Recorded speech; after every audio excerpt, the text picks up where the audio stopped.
JEE advance 2024 का question ellipse से है, तो एक बार वीडियो पॉज करके इसको अटेम्प्ट करो, फिर इसका सोल्यूशन देखना। तो यहां पे हमारे पास में एक एलिप्स दे रखा है x²/9 plus y²/4 is equal to 1। S जिसके कोऑर्डिनेट p, q है, एक पॉइंट है in first quadrant such that p²/9 plus q²/4 is greater than 1। तो इसका तो सीधा मतलब ये है कि जो पॉइंट s है वो एलिप्स के बाहर लाई कर रहा है फर्स्ट क्वाड्रेंट में।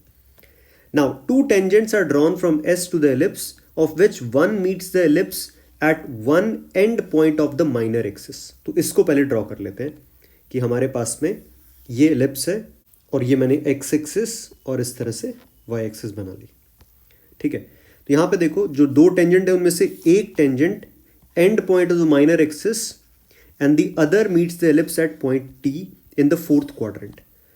तो माइनर एक्सिस के एंड पॉइंट पर जो टेंजेंट होगी वो सर्टेनली क्या होगी, एक्सिस के पैरेलल होगी, मतलब उसकी स्लोप क्या हो जाएगी, 0।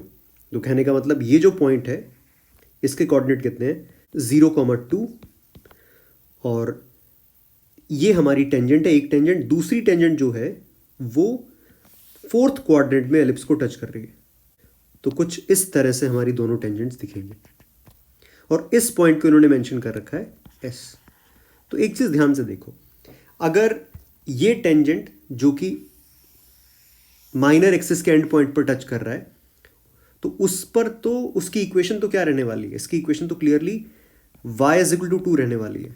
तो जो S कोऑर्डिनेट है, S पॉइंट है, उसके कोऑर्डिनेट p, q है, उनमें से y कोऑर्डिनेट वो तो क्लियरली क्या रहेगा, 2 रहेगा। तो एक बात तो क्लियर समझ में आ रही है कि q कितना आ चुका है, 2 आ चुका है। तो फाइट सिर्फ किसकी है, P पॉइंट पता करने की, मतलब x coordinate of point S हमें पता करना है। अच्छा, उसके बाद इन्होंने लिखा हुआ है R be the vertex of the ellipse with positive x coordinate. ये जो पॉइंट है वो R दे रखा है और इसके कोऑर्डिनेट क्या लिखे हुए हैं, 3,0। उसके बाद में O इन्होंने मेंशन कर रखा है centre. If the area of the triangle ORT, तो ये जो पॉइंट है यहाँ पे ये मेंशन किया हुआ है T। ठीक है, और हमसे पूछा है ट्राइंगल ORT का एरिया दे रखा है 3/2 और हमसे P और Q की वैल्यूज पूछी है। तो मैंने ट्राइंगल ORT यहां पर बना दिया इस तरह से। तो T पॉइंट जो कि एलिप्स पर लाई कर रहा है, तो उसको अगर मैं पैरामेट्रिक फॉर्म में लिखूं तो क्या रहेगा, ये 3 cos थीटा, 2 sin थीटा। और क्योंकि ये फोर्थ क्वाड्रेंट में लाई कर रहा है तो हमें दिख रहा है theta belongs to fourth quadrant है। इसका मतलब cos थीटा पॉजिटिव है, साइन थीटा नेगेटिव है। अब ORT ट्राइंगल का एरिया 3/2 दे रखा है, तो ट्राइंगल ORT हमें दे रखा है 3/2। तो ट्राइंगल ORT का एरिया जाएगा हाफ ऑफ OR मतलब 3, और ORT ट्राइंगल की हाइट मतलब T का y कोऑर्डिनेट। यहां पे देखो ये चीज, ये हमारा है T का y कोऑर्डिनेट या फिर ORT ट्राइंगल की हाइट, ये आएगी 2 sin थीटा का मॉड। तो वो मैं लिख रहा हूं यहां पे मॉड ऑफ 2 sin थीटा, और ये कितना आ जाएगा 3/2। तो यहां से हमारे पास में आया mod sine theta is half.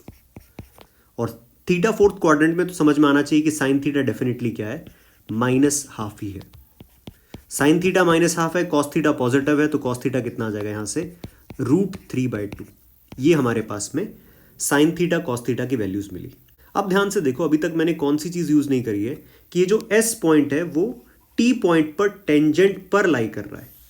ठीक है, T पॉइंट पर जो एलिप्स की टेंजेंट है उसी पर S पॉइंट लाई कर रहा है। तो T पॉइंट पर एलिप्स की पैरामेट्रिक फॉर्म में टेंजेंट की इक्वेशन में लिख रहा हूं, तो ये बन जाएगी x/3 cos theta plus y/2 sin theta is equal to 1। और इस पर कौन लाई कर रहा है, S पॉइंट इस पर सेटिस्फाई करा देते हैं। S पॉइंट के कोऑर्डिनेट कितने हैं, P, 2।